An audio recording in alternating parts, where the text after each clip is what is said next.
अगर किसी रीजन में चार्जेस का नेट फ्लो पाया जाए तो उसे इलेक्ट्रिक करंट कहते हैं। चूँकि इलेक्ट्रिक चार्ज पार्टिकल कैरी करते हैं, लिहाजा ये हम कह सकते हैं कि चार्ज पार्टिकल का फ्लो इलेक्ट्रिक करंट होता है। किसी कंडक्टर के क्रॉस पोटेंशियल डिफरेंस अप्लाई करने से उसके चार्ज पार्टिकल जो एवरेज वेलोसिटी गेन करते हैं उसे ड्रिफ्ट वेलोसिटी कहते हैं। कन्वेंशनल करंट उस करंट को कहते हैं जिसे हाई पोटेंशियल से लो पोटेंशियल की तरफ फ्लो होता हुआ सपोज किया गया है। असल में इलेक्ट्रिसिटी की डिस्कवरी के दौरान इस डायरेक्शन को कन्वेंशन के तौर पर सपोज किया गया था।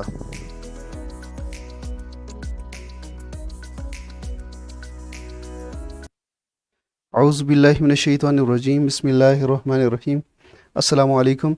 कैंडल एकेडमी पाकिस्तान में खुश आमदीद। स्टूडेंट्स, सेकंड ईयर की फ़िज़िक्स का हमारा दूसरा चैप्टर करंट इलेक्ट्रिसिटी की आज हम शुरुआत करने जा रहे हैं और इस चैप्टर में हम पढ़ेंगे चार्जेस इन मोशन, यानी चार्जेस को जब एक्सेलरेट कर दिया जाए तो उससे रिलेटेड फिनोमेनास और एप्लीकेशन क्या हैं, उनका बिहेवियर क्या होता है जब वो चार्जेस मोशन में होते हैं। तो इससे पहले हमने चार्जेस एट रेस्ट पढ़ा है स्टैटिक इलेक्ट्रिसिटी या इलेक्ट्रोस्टैटिक्स के अंदर, उसके रिलेटेड फिनोमेनास और बिहेवियर हमने पढ़ा है। तो सबसे पहली बात जो स्टैटिक चार्जेस, रुके हुए चार्जेस और चार्जेस इन मोशन में जो डिफरेंस है वो ये है कि इलेक्ट्रिक फील्ड होता है जब चार्ज रेस्ट पे होते हैं, और इलेक्ट्रिक फील्ड की डायरेक्शन या तो आउटवर्ड होती है या इनवर्ड होती है, जिस तरह कि ये पॉजिटिव चार्ज की आउटवर्ड है और नेगेटिव चार्ज की डायरेक्शन इनवर्ड होती है। तो जब चार्ज मूव करता है, एक्सेलरेट कर दिया जाता है चार्ज को, तो ये फ़र्ज़ करें एक कंडक्टर है, उसके अंदर चार्जेस मूव कर रहे हैं, तो उस वक्त इसके इर्द गिर्द चार्ज के इर्द गिर्द जो फील्ड होगा वो इनवर्ड या आउटवर्ड नहीं रहता बल्कि सर्कुलर हो जाता है, और इस तरह के फील्ड को हम मैग्नेटिक फील्ड कहते हैं। सर्कुलर फील्ड जो होता है चार्ज के इर्द गिर्द वो या तो एंटी क्लॉकवाइज होता है या क्लॉकवाइज होता है, depending upon direction of the current. तो सबसे पहली जो कंसिडरेशन है वो ये है कि जब स्टैटिक चार्जेस के इर्द गिर्द जो फील्ड है, स्टैटिक चार्जेस का जो फील्ड है वो इलेक्ट्रिक फील्ड कहलाता है और मूविंग चार्जेस का फील्ड मैग्नेटिक फील्ड कहलाता है। और मूविंग चार्जेस का जो फील्ड होता है मैग्नेटिक फील्ड होता है, और इसके साथ साथ उसकी डायरेक्शन क्लॉकवाइज होती है या एंटी क्लॉकवाइज होती है अराउंड द चार्जेस। दूसरी बात ये कि जब चार्जेस रेस्ट पे होते हैं तो उनका जो एनर्जी होती है, टोटल एनर्जी जो होती है, उनकी टोटल एनर्जी उनकी पोटेंशियल एनर्जी होती है, पोटेंशियल एनर्जी ही होती है। लेकिन जब चार्ज को एक्सेलरेट कर देते हैं, जब चार्ज मूव करता है, तो फिर उसकी जो एनर्जी होती है, उसकी टोटल एनर्जी होती है उसकी potential energy plus kinetic energy. ये जो चार्ज की काइनेटिक एनर्जी है, इस काइनेटिक एनर्जी को हम डिफरेंट किस्म की एनर्जीज में कन्वर्ट कर लेते हैं और यूज़फुल जो इसके हमें पर्पसेस में इस्तेमाल की जाती है। अगली बात कि चार्जेस को हम एक्सेलरेट कैसे करते हैं। फ़र्ज़ करें ये एक पीस ऑफ कंडक्टर है, इस कंडक्टर के अंदर इलेक्ट्रॉन्स मौजूद हैं, मेटालिक कंडक्टर है, इसके अंदर इलेक्ट्रॉन्स मौजूद हैं जो डिफरेंट डायरेक्शंस के अंदर मूव कर रहे हैं, डिफरेंट डायरेक्शन में मूव कर रहे हैं, और कब इधर जाते हैं फिर इधर लेटस एटम से टकराते हैं, एटॉमिक जो लेटस होती है उससे टकरा के अपनी डायरेक्शन चेंज कर देते हैं, लेकिन नेट इनकी कोई डायरेक्शन नहीं होती। लेकिन जब हम इसको पोटेंशियल डिफरेंस अप्लाई कर देते हैं इसके क्रॉस, एक पोटेंशियल डिफरेंस हमने V अप्लाई कर दिया, तो अब इलेक्ट्रॉन जो है opposite to the electric field move करते हैं, यानी इलेक्ट्रॉन्स यहाँ से इस तरफ मूव करना शुरू कर देते हैं, और उस वक्त जो इनकी वेलोसिटी होती है वो ये एक ही डायरेक्शन में वेलोसिटी होती है, और इसकी जो इसको कहते हैं drift velocity, drift velocity. Drift velocity को हम इस तरह से डिफाइन कर सकते हैं, the average velocity with which free electrons get drifted in a metallic conductor under the influence of electric field is called drift velocity. अब आते हैं हम इलेक्ट्रिक करंट की तरफ. तो जब हम किसी भी कंडक्टर के अक्रॉस पोटेंशियल डिफरेंस अप्लाई कर देते हैं तो उसमें से चार्ज फ्लो होना शुरू हो जाता है, यानी इलेक्ट्रॉन्स चार्ज कैरियर हैं. अगर मेटालिक कंडक्टर की बात करें तो चार्ज कैरियर्स के बारे में डिटेल से हम इसके बाद हम बात करेंगे. अभी हम देखते हैं कि इलेक्ट्रॉन्स हैं, मेटालिक कंडक्टर हमने यूज़ किया और इलेक्ट्रॉन्स मूव कर रहे हैं opposite to the electric field. यहाँ तो चार्ज मेजर किया जाता है कूलम्स में और मूवमेंट ऑफ चार्जेस कहलाता है करंट. इलेक्ट्रिक करंट क्या होता है? Movement of charges. यानी किस तरह से ये एक, फॉर एग्जांपल ये एक क्रॉस सेक्शनल एरिया है, इस क्रॉस सेक्शनल एरिया में से कितने इलेक्ट्रॉन्स इस तरफ गए कितने टाइम में, यानी डिपेंड करता है कि क्वांटिटी ऑफ चार्ज और टाइम दोनों हमें काउंट करना पड़ेगा. यानी कितनी क्वांटिटी ऑफ चार्ज कितने टाइम में यहाँ से फ्लो हुए. तो इस तरह से रेट ऑफ, हम कह सकते हैं rate of flow of charges. यानी करंट क्या चीज़ है? Current is equal to flow of charge, flow of charges और टाइम डिवाइडेड बाय टाइम. तो जितना चार्ज यहाँ पे फ्लो कर रहा है, अगर हम चार्ज को लिखें कूलम्स में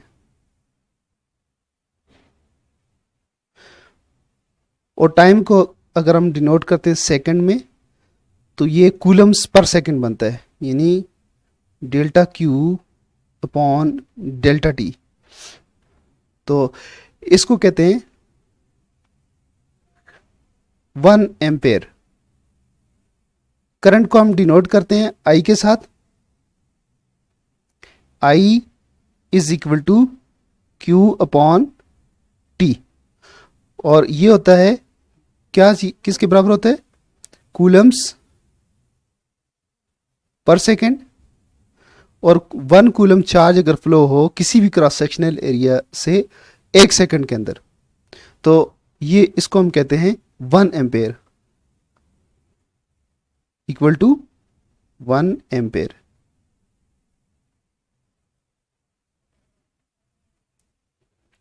और एम्पेयर को हम डिनोट करते हैं किससे? ए से. 1 ampere 1 A is equal to 1 coulomb divided by 1 second. फिर से बता दें कि अगर क्रॉस सेक्शनल एरिया हो, ये क्रॉस सेक्शनल एरिया है और इस क्रॉस सेक्शनल एरिया में 1 सेकंड के अंदर, 1 सेकंड में अगर 1 coulomb of charge, 1 coulomb charge अगर इसमें से क्रॉस कर रहा है 1 सेकंड के अंदर, तो इसको हम कहेंगे कि यहाँ पे कितना करंट है? 1 एम्पेयर का करंट है. कितना है जी? 1 एम्पेयर.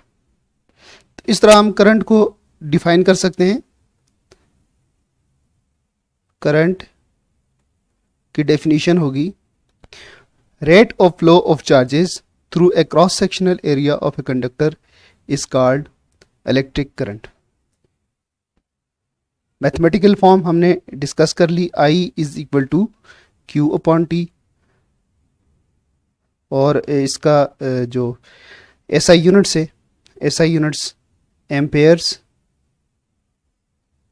जिसको ए से डिनोट करते हैं. एम्पेयर एक बड़ी यूनिट है, छोटी इसकी यूनिट्स है मिली ampere.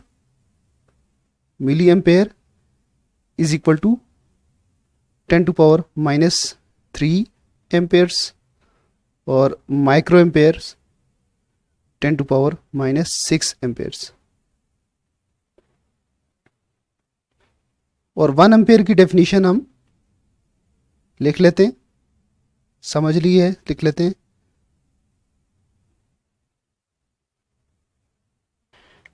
If 1 coulomb of charge is passing through a cross sectional area of a conductor in 1 second, the current is called 1 ampere.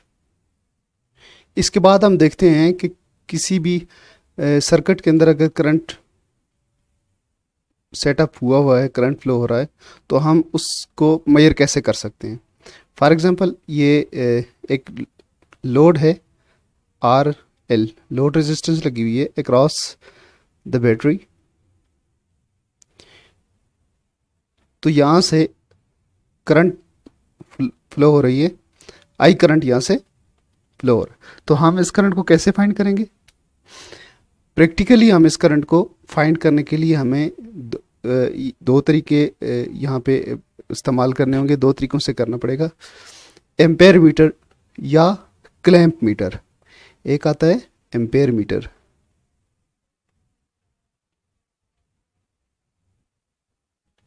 दूसरा होता है क्लैंप मीटर, वो भी एम्पेयर मीटर ही होता है। तो सबसे पहली बात कि एम्पेयर मीटर को कैसे यूज़ करते हैं। एम्पेयर मीटर के लिए हम करते हैं कि इसका जो सर्किट है इसको काट देते हैं और एम्पेयर मीटर को इसकी सीरीज में लगा देते हैं।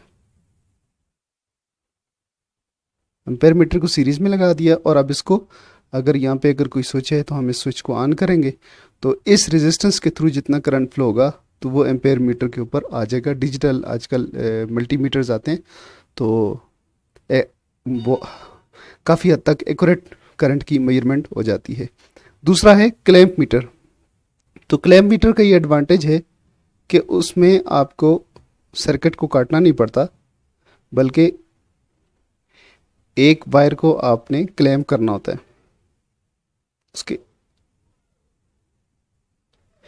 उसके जहाज बने होते हैं और उन जहाज में इसको क्लैंप करना होता है और आगे स्क्रीन के ऊपर आपको यहाँ पे वो दिखा देता है रीडिंग। तो बेसिकली जो क्लैंप मीटर या टंग टेस्टर भी इसे कहते हैं, वो मेजर करता है इसका उसका मैग्नेटिक फील्ड। तो मैग्नेटिक फील्ड को कन्वर्ट करता है वो करंट के अंदर। तो आपको स्क्रीन के ऊपर करंट, इसका मैग्नेटिक फील्ड को मेजर करके आपको कन्वर्ट करके करंट में दिखा देता है। इसके बाद हम देखते हैं nature of charge carriers in different materials. Students, जिस तरह हमें पता है, पहले हम डिस्कस कर चुके हैं, चार्ज मैटर की इंट्रिंसिक प्रॉपर्टी है और इसका हमने डिफाइन किया था, intrinsic property of matter by virtue of which material particles can attract और रिपेल ईच अदर। तो ये बात तो कंफर्म है कि किसी भी पार्टिकल के ऊपर अगर चार्ज होगा पॉजिटिव या नेगेटिव तो उसका मास ज़रूर होगा, यानी चार्ज हमेशा मटेरियल पार्टिकल ही कैरी करेगा। अगर हम एटम को देखें तो एटम के अंदर न्यूक्लियस के ऊपर पॉजिटिव चार्ज है और न्यूक्लियस के बाहर इलेक्ट्रॉन्स मौजूद होते हैं जिनके ऊपर नेगेटिव चार्ज मौजूद होता है। यानी हम कह सकते हैं कि इलेक्ट्रॉन अगर फ्लो कर रहे हैं तो इलेक्ट्रॉन की वजह से चार्ज कैरियर इलेक्ट्रॉन हो सकते हैं, या फिर आयंस की वजह से इलेक्ट्रिक करंट सेटअप हो सकता है किस डिफरेंट मटेरियल्स के अंदर। ओवरऑल अगर हम बात करते हैं तो चार्ज कैरियर्स जो होते हैं या इलेक्ट्रॉन्स होते हैं, नंबर 2 आयंस होते हैं, नंबर 3 होल्स होते हैं। डिफरेंट मटेरियल्स में डिफरेंट चार्ज कैरियर्स होंगे। किसी मटेरियल में इलेक्ट्रॉन्स की वजह से इलेक्ट्रॉन की वजह से करंट सेटअप होगा, इलेक्ट्रॉन्स फ्लो कर रहे होंगे, चार्ज कैरियर इलेक्ट्रॉन होंगे। किसी मटेरियल में चार्ज कैरियर्स आयंस होंगे और किसी में होल्स होंगे। तो बात करते हैं सबसे पहले मेटालिक कंडक्टर की। स्टूडेंट्स, आपको मालूम है कि मेटल्स के अंदर फ्री इलेक्ट्रॉन्स होते हैं जो उसके कंडक्शन बैंड के अंदर मौजूद होते हैं। ये डीलोकलाइज्ड इलेक्ट्रॉन्स हैं। आउटर मोस्ट इलेक्ट्रॉन्स है बैलेंस बैंड के अंदर इतनी एनर्जी ये गेन कर लेते हैं कि ये डीलोकलाइज हो जाते हैं, फिर ये रेंडमली मूव करते रहते हैं। तो ये किसी ख़ास एटम से बिलोंग नहीं करते। तो अगर हम यहाँ पे पोटेंशियल डिफरेंस अप्लाई कर दें तो ये फ्री इलेक्ट्रॉन्स मेटल के जो अंदर फ्री इलेक्ट्रॉन्स मौजूद हैं ये फ़्लो करना शुरू कर देते हैं और फिर यही करंट का बायस बनते हैं। तो इसलिए मेटालिक कंडक्टर के अंदर चार्ज कैरियर फ्री इलेक्ट्रॉन्स होंगे, फ्री इलेक्ट्रॉन्स। अच्छा, तो कभी भी प्रोटॉन चार्ज कैरियर नहीं हो सकता सॉलिड मटेरियल के अंदर। उसकी वजह यह है कि एटम का न्यूक्लियस बहुत हैवी होता है, एक इलेक्ट्रॉन के मुकाबले में 1860 टाइम्स एक प्रोटॉन हैवी होता है। इसलिए अगर पोटेंशियल डिफरेंस अगर अप्लाई किया जाए तो डेफिनेटली मूव इलेक्ट्रॉन ही करेगा। और दूसरी बात यह है कि किसी भी कंडक्टर के अंदर बॉन्डिंग हुई होती है, एटम्स एक दूसरे से बड़ी स्ट्रॉन्ग फोर्सेस से एक दूसरे से जुड़े हुए होते हैं। तो न्यूक्लियस बाउंड होता है, प्रोटॉन्स बाउंड होते हैं। तो जो फ्री होते हैं इलेक्ट्रॉन्स ही होते हैं जो मूव कर सकते हैं, काइनेटिक एनर्जी गेन कर सकते हैं। प्रोटॉन्स के पास या न्यूक्लियस के पास ये ऑप्शन मौजूद नहीं है। इसलिए मेटालिक कंडक्टर के अंदर फ्री इलेक्ट्रॉन्स ही करंट का बायस बनते हैं। इसके बाद इलेक्ट्रोलाइट्स में से भी करंट फ्लो होता है। इलेक्ट्रोलाइट्स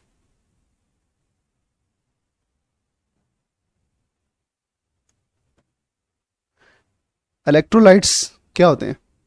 ये ऐसे केमिकल होते हैं मोल्टन फॉर्म में या लिक्विड फॉर्म में, इनके अंदर आयंस मौजूद होते हैं। तो अगर हम किसी भी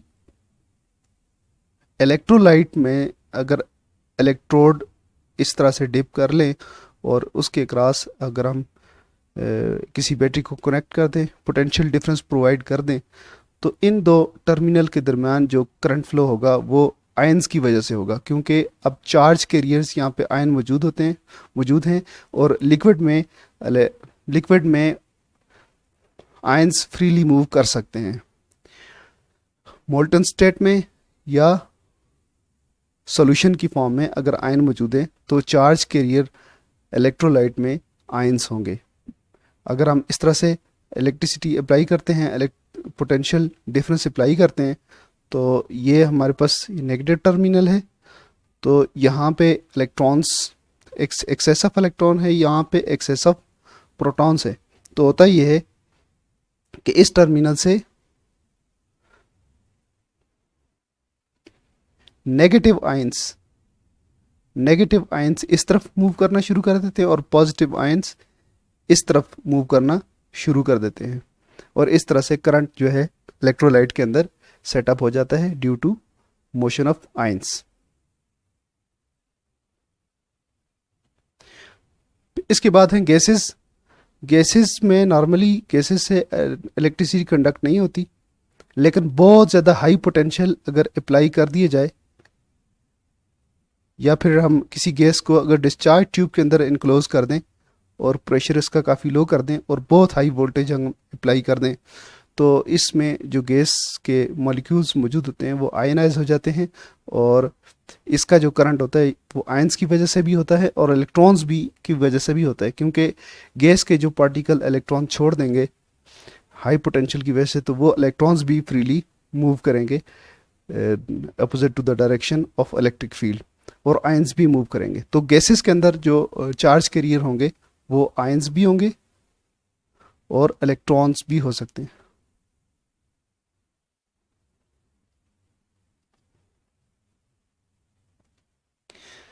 सेमीकंडक्टर्स ऐसे मटेरियल हैं जो कंडक्टर्स और इंसुलेटर्स के दरमियान लाई करते हैं।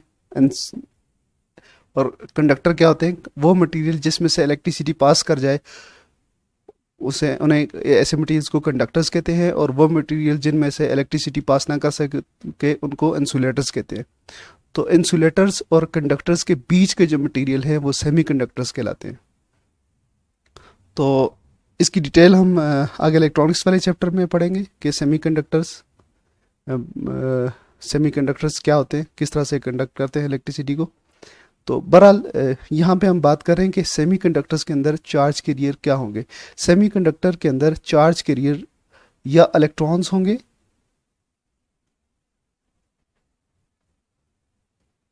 या होल्स होंगे। सेमीकंडक्टर्स दो तरह के होते हैं, पी टाइप और एन टाइप।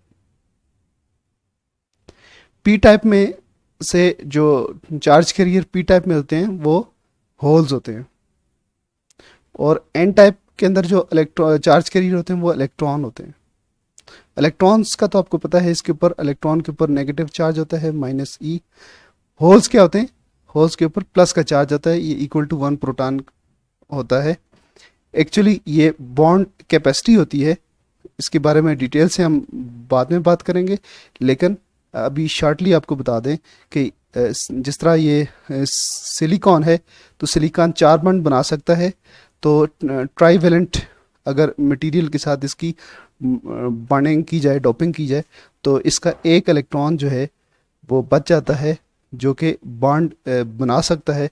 तो यहाँ पे एक इलेक्ट्रॉन की बॉन्ड कैपेसिटी यहाँ पे मौजूद होती है, यानी एक इलेक्ट्रॉन यहाँ पे अगर आ जाए तो ये एक बॉन्ड बन जाएगा जो सिलिकॉन का बॉन्ड पूरा कर देते हैं। तो इस बॉन्ड के कैपेसिटी को या वैकेंसी को होल कहते हैं, और ये as a positive charge act कर रही होती है, पॉजिटिव चार्ज। तो ये होल बॉन्ड कैपेसिटी इस तरह से चार्ज, ये होल मूव कैसे करता है, ये बॉन्ड कैपेसिटी मूव कैसे करती है कि साथ वाले एटम से इलेक्ट्रॉन बॉन्ड में से, ये बॉन्ड बना हुआ होगा साथ वाले एटम का, तो वहाँ से इलेक्ट्रॉन जम करके यहाँ आ जाता है और इसका बॉन्ड बन जाता है, जबकि वैकेंसी यहाँ पे क्रिएट हो जाती है। फिर यहाँ से इलेक्ट्रॉन जम करके इधर आ जाता है और बॉन्ड कैपेसिटी यहाँ फिल हो जाती है, यहाँ पे बन जाती है। तो इस तरह इलेक्ट्रॉन इधर जंप कर रहा होता है, बेसिकली इसमें भी मूव इलेक्ट्रॉन ही कर रहा होता है, लेकिन बॉन्ड कैपेसिटी आपको मूव करती हुई नज़र आती है, जो कि पॉजिटिव चार्ज का होता है, और इसलिए इसको कहते हैं होल्स कहते हैं इन्हें, और इनके ऊपर चार्ज पॉजिटिव होता है। तो पी टाइप मटेरियल्स जो होते हैं, जब हम सेमीकंडक्टर्स की डोपिंग करके उसको पी टाइप मटेरियल बना देते हैं, तो उनमें मेजॉरिटी चार्ज कैरियर्स हमारे पास होल्स होते हैं जो कि पॉजिटिव चार्जेस हैं, और एन टाइप मटेरियल में नेगेटिव, इसमें एन टाइप मटेरियल में इलेक्ट्रॉन्स होते हैं जो कि मेजॉरिटी चार्ज कैरियर्स होते हैं। और एन टाइप में कैसे होता है ये भी हल्का सा देख लेते हैं। सिलिकॉन की डोपिंग हम कर देते हैं पेंटावेलेंट के साथ, तो सिलिकॉन अपने चारों बॉन्ड बना लेता है, लेकिन पेंटावेलेंट एटम का एक इलेक्ट्रॉन बच जाता है जो फ्री इलेक्ट्रॉन के तौर पर एक्ट करता है, और यही फ्री इलेक्ट्रॉन यहाँ पे कंडक्शन का बाहिस बनता है। मज़ीद डिटेल आगे वाले चैप्टर्स में पढ़ेंगे। कन्वेंशनल करंट, करंट दो तरह का होता है, कन्वेंशनल करंट और इलेक्ट्रॉनिक करंट। कन्वेंशनल करंट क्या होगा? अगर हम, ये एक रेजिस्टेंस है, पोटेंशियल डिफरेंस अप्लाई किया हुआ है इसके क्रॉस, तो ये बैटरी का पॉजिटिव टर्मिनल है यानी हाई पोटेंशियल, और ये नेगेटिव टर्मिनल लो पोटेंशियल। तो कन्वेंशनल करंट की डायरेक्शन यूं होगी, पॉजिटिव से नेगेटिव की तरफ। तो वो करंट जो हाई पोटेंशियल से लो पोटेंशियल की तरफ फ्लो होता है उसे कन्वेंशनल करंट कहते हैं। असल में इसका कंसेप्ट इसलिए मौजूद है क्योंकि नॉर्मली हमारी ऑब्जर्वेशन ये है कि अगर हम ग्रेविटेशनल फील्ड को देखें, तो एक ऑब्जेक्ट को हमने उठाकर यहाँ पे रखा हुआ है, तो अगर हम जब इसको रिलीज़ कर देते हैं यहाँ से यहाँ पे छोड़ेंगे, तो ये हाई पोटेंशियल पे है, तो ये वेलोसिटी गेन करेगा, काइनेटिक एनर्जी गेन करेगा और नीचे आएगा, यानी हाई पोटेंशियल से लो पोटेंशियल की तरफ मूव करेगा। तो इसलिए शुरू शुरू में ये कंसेप्ट था कि तो हाई पोटेंशियल करंट जो होता है वो हाई पोटेंशियल से लो पोटेंशियल की तरफ मूव करता है, यानी पॉजिटिव से नेगेटिव की तरफ। तो करंट की डायरेक्शन ऐसे मार्क होती थी और इसी तरह से सर्किट सॉल्व होते थे। लेकिन इलेक्ट्रॉन के कंसेप्ट से ये बाद में पता चला कि एक्चुअली मूव इलेक्ट्रॉन कर रहे होते हैं जो कि opposite to the electric field move करते हैं, यानी लो पोटेंशियल से हाई पोटेंशियल की तरफ मूव कर रहे होते हैं इलेक्ट्रॉन्स। तो दोनों कंसेप्ट वैलिड हैं, इक्वलेंट है। असल में जितना चार्ज यहाँ से इलेक्ट्रॉन की वजह से यहाँ पे शिफ्ट होता है नेगेटिव चार्ज, इतना ही पॉजिटिव चार्ज यहाँ पे शिफ्ट हो जाता है। तो अगर आप किसी एक भी करंट को कंसिडर करेंगे तो ये बात सही होगी।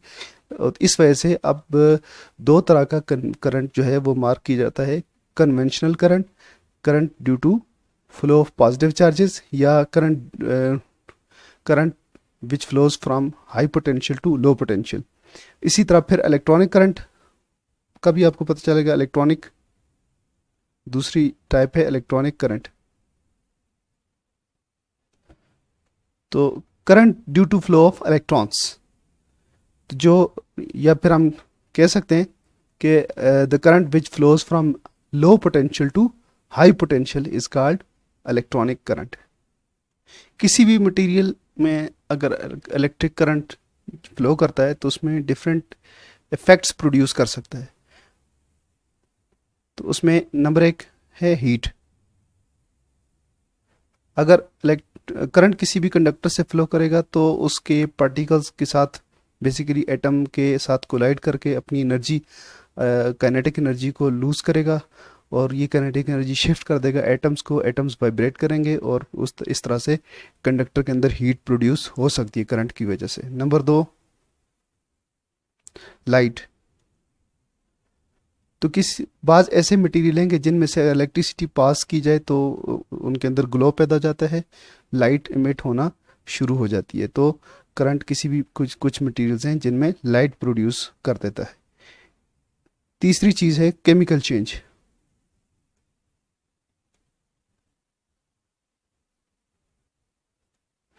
तो इलेक्ट्रोलाइट्स में से जब करंट को पास किया जाए तो केमिकल चेंजेस अगर होती हैं, इनको इलेक्ट्रोकेमिकल रिएक्शंस कहते हैं। आखिर में एक इम्पॉर्टेंट बात कि अगर हम करंट को देखें तो करंट की डायरेक्शन बहुत मैटर करती है, यानी करंट किस डायरेक्शन में फ्लो कर रहा है।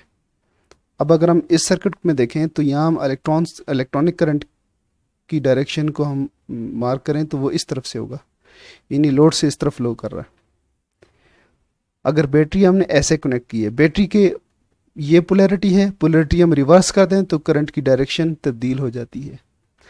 तो इसके बावजूद करंट स्केलर क्वांटिटी है, हालांकि डायरेक्शन इसकी काफ़ी मैटर करती है, लेकिन इसके बावजूद करंट क्या है, स्केलर क्वांटिटी।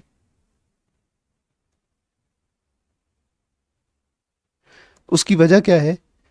उसकी वजह यह है कि करंट वेक्टर लॉज को ओबे नहीं करता। वेक्टर लॉज ऑफ एडिशन वगैरह वगैरह जो भी वेक्टर के लॉज हैं उसको ओबे नहीं करता। क्यों है जी scalar quantity? It does not follow the vector laws of addition. तो स्टूडेंट्स, आज हमने करंट इलेक्ट्रिसिटी का पहला टॉपिक इलेक्ट्रिक करंट के बारे में हमने पढ़ा। हमने इसको डिफाइन कर लिया कि इलेक्ट्रिक करंट क्या होता है और इसकी यूनिट्स एसआई यूनिट्स एम्पेयर होती हैं, और इसको भी हमने डिफाइन कर लिया। इफेक्ट्स ऑफ करंट और different charge carriers, different current carriers जो होते हैं डिफरेंट मटेरियल के अंदर, वो भी हमने देख लिए। और करंट की टाइप्स, कन्वेंशनल करंट और इलेक्ट्रॉनिक करंट, दोनों हमने डिस्कस कर लिए। तो नेक्स्ट क्लास में हम ओहम्स लॉ पढ़ेंगे। आज के लिए इतना ही, इजाज़त दीजिए। अल्लाह हाफिज़।